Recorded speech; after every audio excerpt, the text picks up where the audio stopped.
Well, guys, it's a privilege to be here, and hats off to Jeff. This is an amazing tribe you've got here for this conference, and I'm excited to learn for the next 3 days.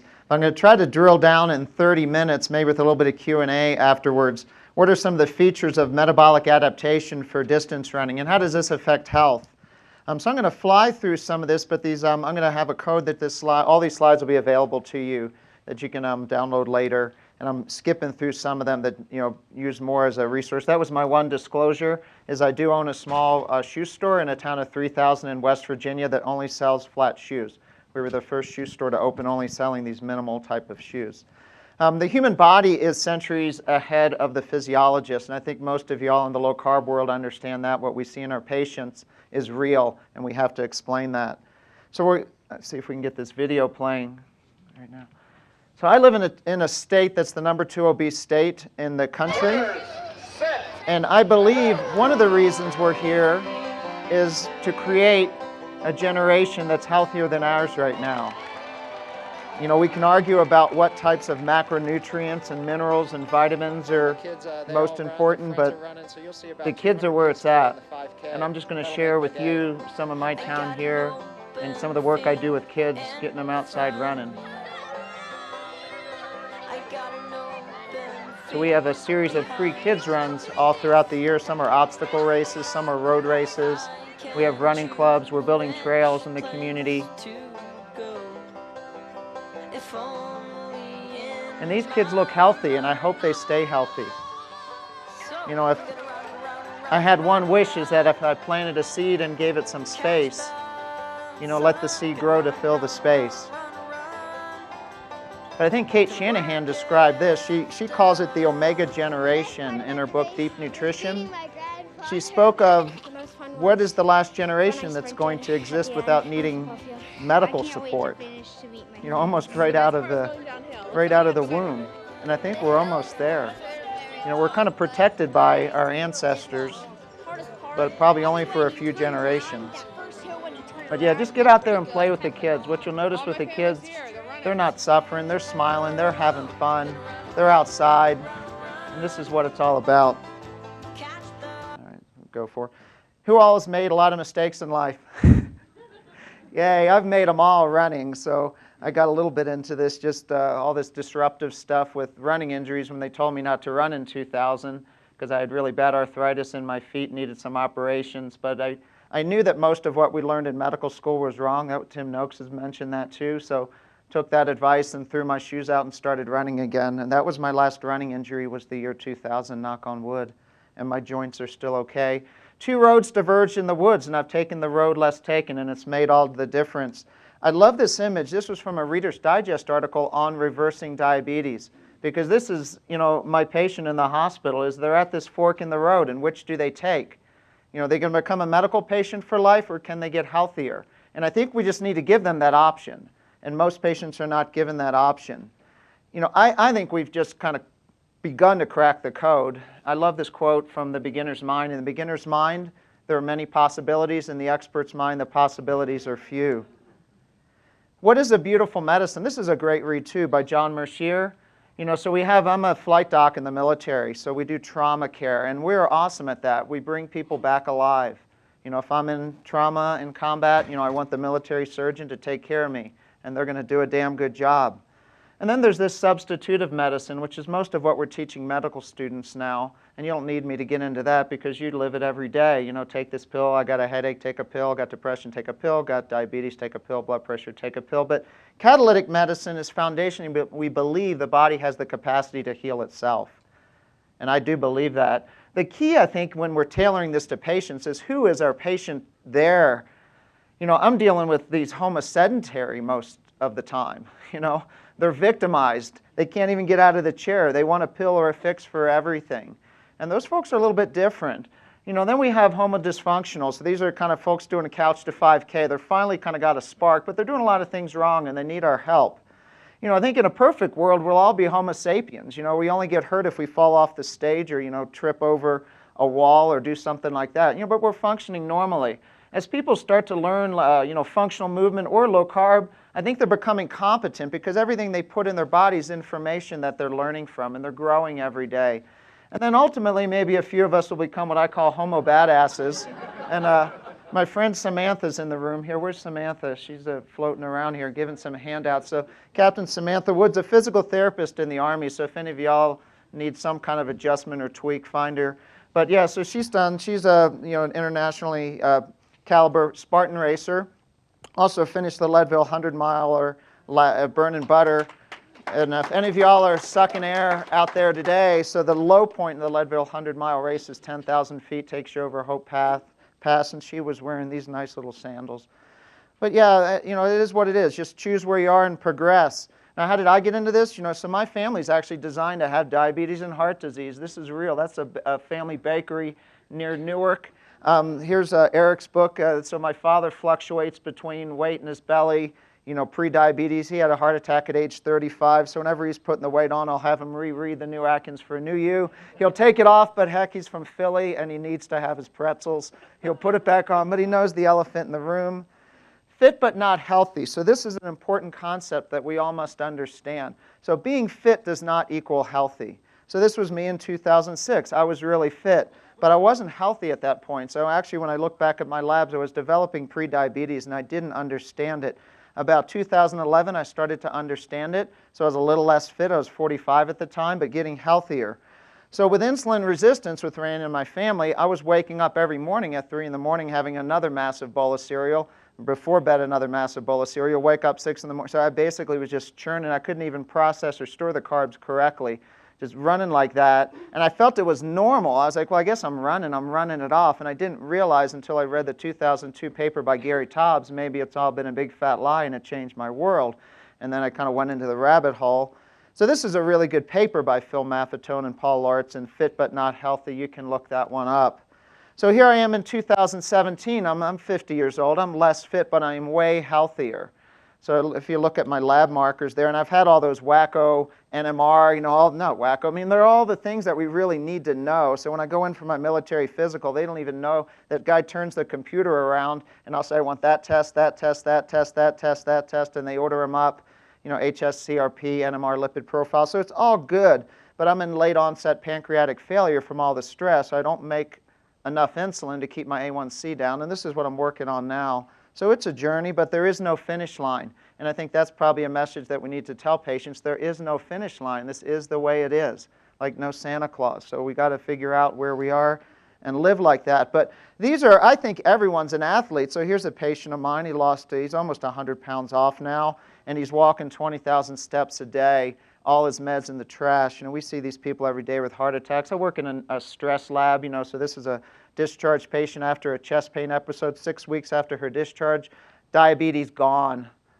And she was feeling good. And you can see the smile. She's like fit and healthy again.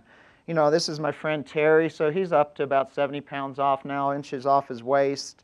But yeah, he's walking again. So that's what these guys, these are amazing. These are a couple friends. They're in the Half the Man I Used to Be club. And you all know what that is. So they've lost. And these guys did not intend to run. When they start burning fat and feeling good, they wake up and they actually want to go run. That's probably about 6 months into it. But yeah, and they're doing well. This my friend Travis, he's lost 100 pounds and he's come off opiates, which is, I've only met a handful of people in my life who've come off the opiates. So the power of the endorphins of the movement is a substitute. And he knows he can't stop running. If he misses a day of running, his body's in physical pain. He ran through stress fractures just because he needed that. Yeah, and he's doing better now. But yeah, I mean, it's a journey. Now, do all runners need to be low carb? No. These are two of the best runners in the world. They're friends of mine, and they burn carbs, and they do it just fine, and they're healthy. So Jim Walmsley, this is mile 38 of the JFK 50-miler. He is flying. He's running about a 6-minute mile. Yeah, so he's destroying every record in ultra running right now. Michael Wardian, this guy's amazing. He just won the World Marathon Challenge, 7 marathons, 7 continents, 7 days. He averaged 2 hours and 45 minutes, with one of those being in Antarctica. I kid you not. Yeah, they're insulin sensitive. But this stuff is being passed to the majority of the world, and that was insulin resistant. So here's a book just published, Matt Fitzgerald, The Endurance Diet. So he polls 20 world-class athletes, or somewhere around there, and they all eat carbs. Therefore, the endurance diet should be carbs. Maybe true, maybe not true. I don't think it's true because I think most people can't tolerate that. But he says this, sad to say, the rising popularity of the low-carb diet among recreational endurance athletes has been very good for my business as a sports nutritionist. Now, I do think there is some validity to that because I think there are a lot of people doing it wrong. And that's where, if you were to buy one book and read it and reread it, Steve Finney, The Art and Science of Low Carbohydrate Performance, he talks about a well-formulated low carbohydrate diet. So if people are putting more stress in their body doing it wrong, maybe they do need to go eat your carbs again. So that's why we're here to try to teach people how to do it right.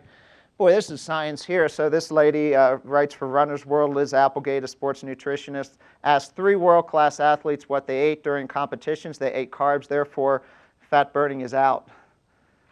Sounds like good science. Here's, these guys saved my life, because I have that. And when I read this book, I was like, wow, I can become this thing called fat adapted. They term the coin fat adaptation, which I really call it metabolic flexibility also, meaning if you are running at a certain effort, you can burn fat, and maybe you do need to, you're a CrossFitter, there's going to be some times you need to shift into carb metabolism, but having that flexibility is really important. Dr. Tim Noakes, so he's another one who's really changing the world. And when I listened to him the first time about 4 years ago over in Cape Town, it validated the things I was thinking. I didn't even know he was going down this path. It's probably about 5 years ago, and he gave a talk on nutrition, and I was like, oh my gosh, if Tim's saying this is true, because he doesn't come out and say, something I think is true unless he's been in the rabbit hole for about 5 years. Yeah, and this was his book. It was one of the first copies of the book, Real Meal Revolution. Now, if people had listened to Tim, this lady would still be alive today. So this is Cynthia Lucero. She died on the Boston Marathon course from delusional hyponatremia, which Tim had been on board for about 10 years trying to challenge the road racing establishment, in athletics to say, drink when you're thirsty, not overdrink. And this is a friend of mine's, a coach of Cynthia. And this really, this one event made them change the guidelines because this was so visibly wrong. And so now I direct races too, so we hand out to runners before races the hydration guidelines. Drink when you're thirsty. Don't overdrink. And I think that's finally getting out, but it took Tim 20 years of that. Some historical low-carb athletes, 5 Tour de France's, Jacques Anquetil, steak, lobster, and champagne. That was his gig. Amanda Stevens, an amazing story. So this is a sub-9-hour Ironman. She went from burning 400 carbs an hour, taking in 400 carbs an hour to 100 carbs an hour during an Ironman event, which kept her metabolically stable. She wasn't getting gut issues. She became a fat burner, started to eat about 70% fat in her diet, and she's 35 and a physician. Phil Maffetone writes a lot about Amanda, but it was like a 2-year journey. Many of y'all have read about some of these amazing, low-carb athletes. Tim Olson, Zach Bitter running 7 minutes a mile for 100 miles. Mike Morton. It's not just humans. Just think about this. So if our bodies weren't designed to burn fat, I think there must be some design flaw because, heck, we're here and we can only store about 1,500 calories of carbohydrate. So I think somewhere along the line, evolutionarily or by creation, we are designed to burn fat. Here's a bird 7,000 miles without a power bar. The mighty sled dog. Yeah, these guys, they have 70% more mitochondria than humans, a VO2 max of 300. Volek writes about the sled dog in the FASTER study. So you do need, now if you really want to know how you are and what you do, you need objective data. So this is a VO2 max test, and Sam passed out the results of my tests over the last couple years. Because what this test will show you, let's see if this video will play here.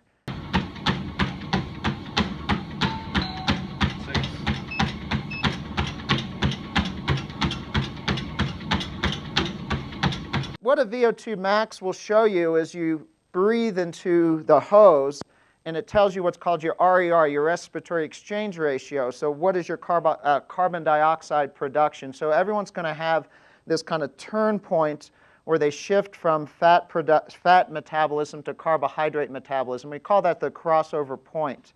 So most people, that crossover point where they become a butter burner and then they shift to a bagel burner, somewhere between 30 to 60% of their VO2 max. Now, if you look through my test, I'm going to explain a couple things from the FASTER trial, why this is not a simple, easy process. So before the FASTER trial, which was by Valek and Finney, it was assumed in the literature that a human could only burn 1 gram per minute of fat. That was the limiter, therefore you needed carbohydrates. So then this study came out, and it's rewritten the textbooks. It will rewrite the textbooks because it blew it out of the water. So this is a 2002 article showing these are all athletes. They're all less than 1 gram per minute. All right, so but we know that people who are fit, this is 1993, the more fit you are, the more fat you burn, whether you're eating fat or eating carbs. You become more efficient. We know that insulin's important. If insulin is up, you can't burn fat. So all of these people just shoving gels down their body every 20 minutes during a run, they're sabotaging themselves. They can't burn fat. So in the FASTER trial, these were the subjects. These were all homo badass types, 8% body fat, 35 years old, VO2 maxes, 60 plus. So these were well people. These were their diets. So the high carb diets, 60% carb. The low carb diet, 70% fat, 10% carbs. And this is fascinating here because as the effort, so the bottom graph there is percent VO2 max. So you can see the low carb athletes there are still burning fat up at about 80 to 90% of their VO2 maxes, meaning they're like racing and burning fat, where the high carb athletes are not. They're really not burning much fat at all, so they better be eating a lot of carbs. It's just different. It's just different.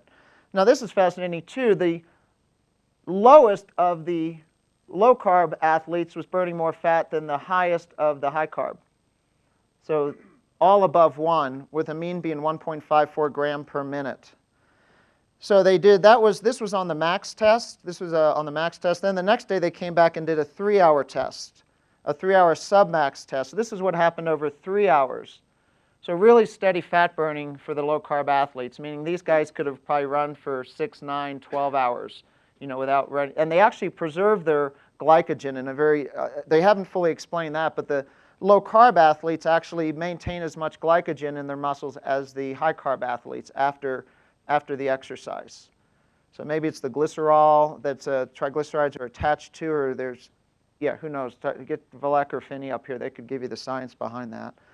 But I think what's most important here, I'm a physician trying to prevent heart disease. Okay, so insulin resistance in the low carb athletes is better. HDL is higher. Now LDL bumps up a little bit, and that's the fear out there. But when you look at the particle size, particle number, it's better. So they're moving better. So here's a little of my story. Can you run a marathon under 3 hours, eating this stuff? I'm very low carb, in these little flimsy sandals. So this was the Marine Corps Marathon this year, and it was a pretty warm day. It was the warmest Marine Corps Marathon on record. And my son looked at this when I texted him my result, and he said, that's freakish, because I'm burning fat, but if you look at the 5K splits, they're exactly the same. It's like 640, 640, 640, 640, 640, 640, and that's fat burning. You don't bonk. It's fun. Heck yeah, you're not like worried, oh my God, I'm going to bonk. You're like, I'm just having fun. This is the JFK 50 miler. You don't bonk. You just keep running until you get to the beer truck at the end, then you can have your beer. Yeah. Now, when you're running, you can have a little carb because we have what's called GLUT4. So as we're exercising, we have insulin-independent pathways, so GLUT4. So this is kind of a standard breakfast for me before a really long race, like an ultra type of race. Nut butter, some banana, some of this UCAN, a little Vespa, and on the course I'll have some of these sodium. These are from UCAN. They're sodium, magnesium, a little Vespa, some UCAN bars. So you don't really need much. It just kind of keeps a little drip in the system. But that's why people have to kind of play with it. So even Meb, he's Boston Marathon winner, Olympic silver medalist. So he's low-ish carb. He's 40 plus years old now and resetting all the records. Many of y'all have heard of Meb. You can talk to the Prove It folks about the role of exogenous ketones. But I do think there's a role for some of these supplements here, and find your unique path and which things work for you. I've got about 8 more minutes here. So I'm going to fly through some things. But what you have there, so I'm going to show you how this works over time. So this is January 16, and this is my test. So the number there that's important is called the AET. So the AET is that crossover point. So below AET, that's called the aerobic threshold. We're mostly burning fat. Above AET, we're mostly burning carbohydrate. So I'd been, even during this test, I was about maybe 3 to 4 years into low carbohydrate, and doing pretty well by most standards. So my crossover point was about 55% of my VO2 max. I'd shift to sugar burning, and I was able to burn about 1.18 grams per minute of fat in 2016. Now, my VO2 max was 64.8, which is pretty good. Now, 2017, this was like 2 weeks ago. VO2 max still the same. I'm not getting younger. But what shifted, when the guys looked at this, they kind of re-looked at that and said, this is freakish. Because look at the AET. So I'm literally running at a VO2 of 55, heart rate of 168, burning fat. Running a 6-minute mile, burning fat. Now, what happened between 2016 and 2017? Honestly, I think I'm less stressed. I mean, I don't know. I mean, like all of us are like stressed. We have like 8 jobs, and I finally just said, I'm going to go to sleep. Yeah, maybe that was it. But maybe it takes a long time. I was probably 20 years in insulin resistance. So this is not the 2-week, fat adaptation. So just real numbers, go get this stuff done. I mean, I wouldn't have a clue what it is unless you're tested. And I was burning, like Steve Finney even looked at this, so burning 1.9 grams per minute fat. So I can run all day off of that. Optimal human.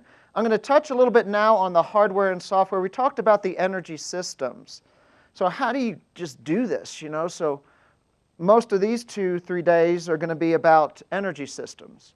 But then there's hardware and software in running. And that's kind of the optimum human. So hardware, so what we're doing in the military now, these guys get hurt. So we've restructured basic training for military soldiers now to do strength training, do mobility training, do dynamics. They don't stretch anymore. They don't do all that stuff that's worthless. So we're trying to work on that whole mechanic.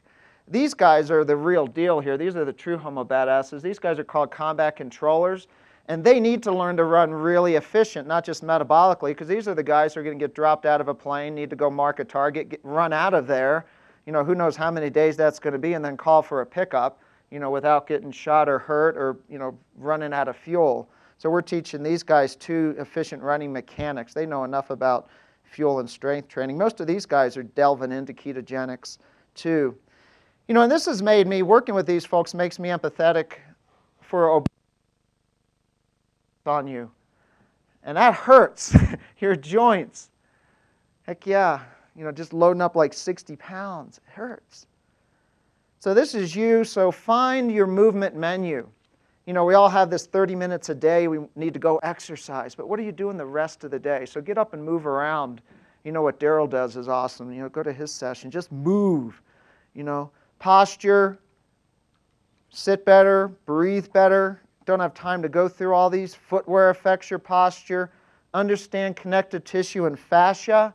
That is all that spring in our body, all that loose connective tissue. Fat actually is awesome for fascia. Most of you that are in athletics understand when you eat a good high-fat meal, you recover better. The foot is really important. Oh my gosh, the foot's the foundation of it all. I'm going to jump to the very end here because this is way more than we can cover. I'm going to jump to the end. I go through slow running. I think if you want to learn to run slow, do this. Tape your mouth. Because you increase your speed by running slow. That was Peter Snell there, 3 gold medals. But what we're trying to do is build this pyramid from the bottom up. Okay, most people do the wrong thing. They think, well, if I've got to go exercise hard. And they always work at the top and they destroy themselves. But you've got to build the foundation from the bottom up. All that anaerobic stuff's kind of the icing on the cake. Build the foundation. All right, I'm going to go to the end here and finish, so we finish at 8. That's why I'm going to share the slide deck with you guys, and then you can kind of look through all this stuff. We do 2 to 3 day courses on all this. So I think this is important too, is recovery. So what have I learned about low carbohydrate is recovery. And I think it's just because you do less damage. So if you had looked at that VO2 max, when Steve Finney looked at it, he noticed, I didn't even notice it, he noticed that the recovery in 2017 was like, in 1 minute, went from a heart rate of 180 at max to like 113. So the recovery is like really fast. But experience that. Hormonal balance is better. You can synthesize glycogen. Then all these different hormetic adaptations that maybe we're doing by slowing down and eating better that are epigenetically making us healthier people. You know, I think when you become low carbohydrate too is, you know, what you notice is what you don't notice. You know, I had a little snack for breakfast and I'm not hungry now. I just had a couple nuts. And, you know, I'm not going to be hungry later, but if there's something good out there, I'll eat it. You know, you're just not constantly, yeah, and have a nice dinner tonight. You know, it's all good. Your mental focus and clarity is better. All this stuff is just better. You know, you just feel better. You know, you wake up and you want to run. You know, it's good. Smile. Bare essentials and simplicity will set you free. Learn to cook. This is my daughter. She loves to cook. You know, get her the ingredients. She'll cook it up. Take care of yourself. And this is what I ask patients. This isn't a hard choice. All I ask them is, do you believe you can get better? And if the answer is yes, okay, do you love yourself? And if you know what the elephant in the room is, and you know what's killing you, whether it's cigarettes or soda, and you wake up and you love yourself, it's an easy decision not to drink the soda. We've made it too complicated. It's not willpower. Hero's journey, right? Got a challenge. Go off into the great beyond, to the world of the mysterious, and then become resurrected. Send your patients out on the hero's journey. Yeah, and imagine what the future will be for all of us. You know, running makes us human. This is a little boy in my neighborhood. He was finishing the state meet, and the national anthem was playing at a neighboring field. He had 100 meters to go, so his brain's kind of thinking, what do I do? You know, do I stop and do this, or do I keep running? So I think he made the right decision there. Yeah, kids are where it's at. So many people to thank that are in the room today, some not in the room today. You know, so at noon today, this was yesterday up at Boreas Pass Road. So another movement session. If any of y'all are runners and at noon today want to go run up Boreas Pass, you know, we'll meet in the lobby. We'll go slow. Go find some snow. It's all good. Those are a couple websites and my email. And we'll have time at 11 for questions, you know, because I really, in a half hour, couldn't go into the weeds of all this. And there's a lot that's out there that I want to try to make clear and simple for people. Thank you so much.